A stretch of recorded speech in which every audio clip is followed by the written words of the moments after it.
Hi, my name is Brianne Connizzo, and I'm an assistant professor in biomedical engineering at Boston University. When I was in high school, I suffered a devastating knee injury called a total knee blowout. At that time, I thought my life as I knew it was over. I was concerned about getting back to sport, but also living healthy, active years beyond that.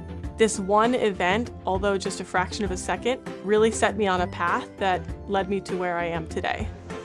My lab at Boston University is interested in understanding the process of tissue maintenance, specifically in tendons, which connect muscle to bone and allow you to do a wide range of motions.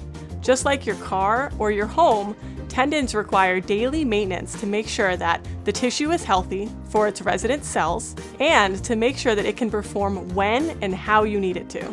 We study this process of maintenance in the lab by subjecting tendons to different levels and types of mechanical stimuli or exercise, and then quantifying the cellular responses required to repair and replace damaged tissue. My students and I are particularly fascinated by the higher risk of joint degeneration in older individuals, and especially in older women. So we have a number of projects focused around studying age and sex-dependent changes in tissue maintenance.